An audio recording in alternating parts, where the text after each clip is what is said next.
Salut à tous. Ici c'est le Master Teacher Serein. Comme d'habitude, on parle des sujets sur le Japon et sur la vie en général. Alors, le Japon est un pays exceptionnel.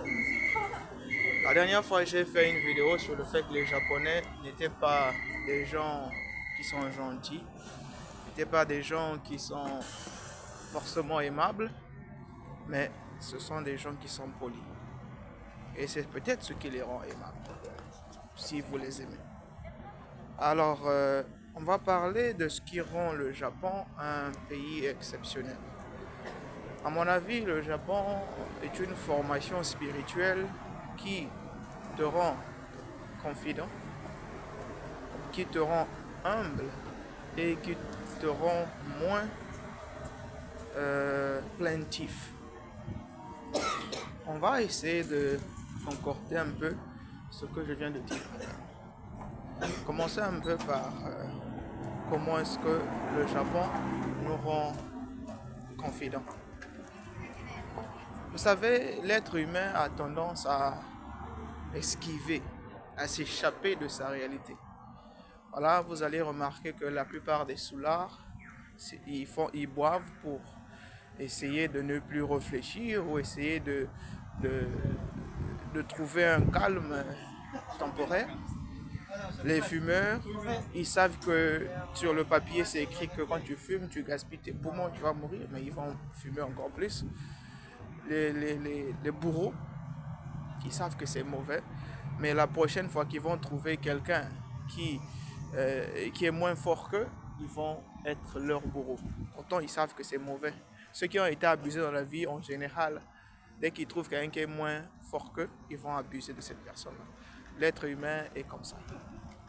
On a tendance à ne pas vivre la réalité de nos vies.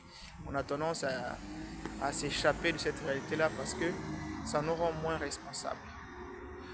Malheureusement, le Japon est un pays qui est tel que, vous savez, par exemple, pour ceux qui aiment l'amour, ici, l'amour, c'est à distance. Vous allez vouloir être gentil avec des gens, mais c'est toujours à distance. Vous allez rester dans un même quartier avec des gens, vous allez saluer tous les jours. La prochaine fois que vous allez saluer encore, vous allez remarquer qu'ils vont faire, on dirait ils vous ont jamais connu. Ça peut réellement vous frustrer. Dans les relations, se faire des amis, ici, c'est quelque chose qui est toujours avec cet espace-là. Parce que les Japonais ne sont jamais, en tant que tel, réels, s'il faut le dire comme ça. Il y a toujours quelque chose qui te cache derrière. Alors, vous comprenez avec moi que, au fond, c'est une formation. Ici au Japon, vous êtes obligé de développer une certaine confiance en vous, de vivre avec vos démons, de vivre avec tout ce que vous pensez. Parce que vous savez, c'est facile quand vous êtes entouré de projeter vos traumatismes, de projeter euh, vos problèmes internes, de projeter avec vos amis.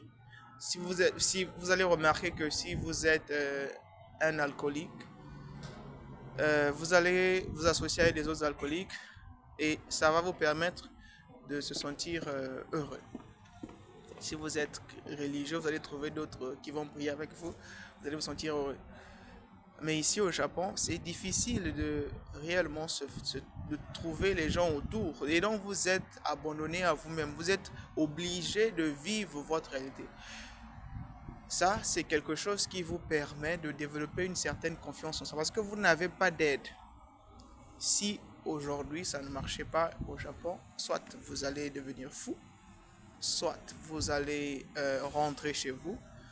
Et donc tout ça c'est quelque chose qui en réalité vous permet de développer cette confiance en vous, qui vous rappelle tous les jours que vous êtes seul, malgré que vous pouvez avoir souvent aussi des amis ici, c'est à distance. Hein.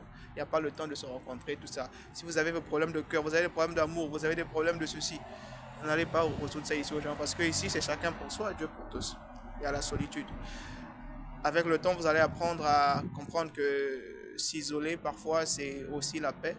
Et il n'y a personne pour vous aider. Vous êtes le seul à vous aider. Donc, vous devez être prêt à tout.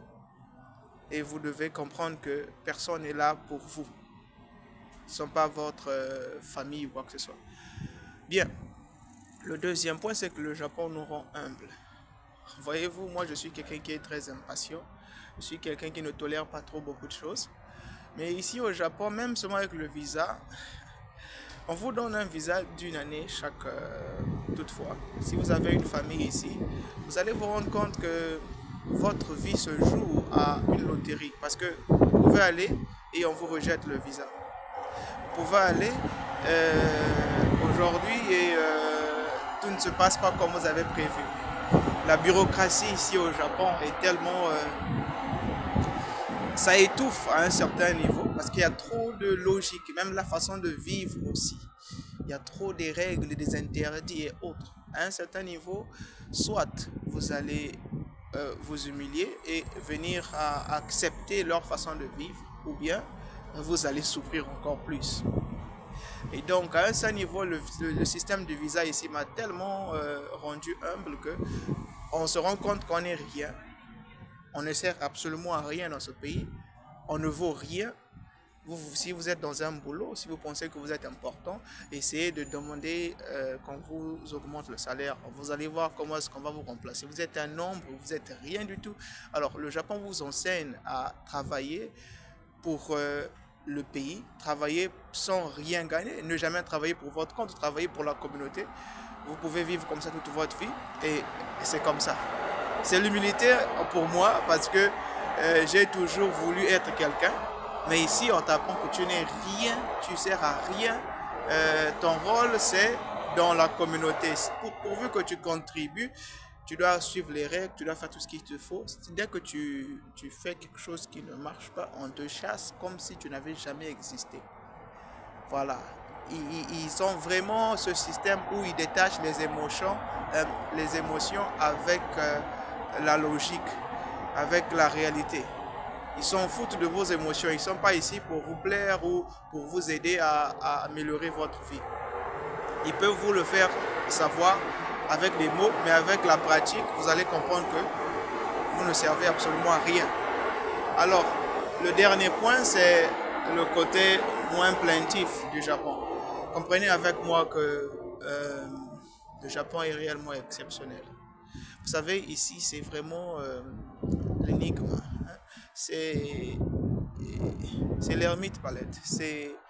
Euh, ils ont un système ici du tatemae où tout ce que tu as comme émotion, tout ce que tu as comme désir, on s'en fout de ça. Vous savez, souvent nous les humains, on a tendance à... Pour les hommes, ils ont des désirs, surtout les jeunes hommes. C'est la libido, c'est la testostérone et tout ça là. Ils désirent tout, ils veulent aller, ils veulent montrer qu'ils sont forts, ils veulent faire ceci. Ici, la compétition n'est pas acceptable. Il faut suivre les règles. Si tu veux te démarquer des autres, c'est pas acceptable. Il faut suivre les règles. Le pouvoir pour les femmes qui veulent être attirantes ou quoi que ce soit. Ici, là, tu peux être très belle, mais célibataire. Personne ne te regarde, personne ne te parle, personne ne va venir te poser. Chacun dans son espace. Vous comprenez que si tu cherches l'argent, tu cherches à devenir quelqu'un dans la vie, on te fait comprendre qu'ici, tu auras le même salaire pendant 20 ans, 50 ans. Et après, avec le temps, tu vas te rendre compte que tu ne peux plus te plaindre parce que tu as accepté cette vie-là. Et tout le monde qui vit ici, vous allez voir des gens qui travaillent pendant des années, qui n'ont jamais reçu des salaires, des bonus ou quoi que ce soit. Et donc, c'est comme ça. Les gens vivent ici sans se plaindre parce que c'est comme ça. On n'a pas besoin d'écouter tes plaintes, on n'a pas besoin d'écouter tes désirs, on n'a pas besoin d'écouter tes conneries. Tu gardes ça pour toi. Et c'est spirituel, vraiment, c'est spirituel. Tu viens ici pour chercher l'amour, l'attention, tu n'auras jamais ça ici. Tu resteras étranger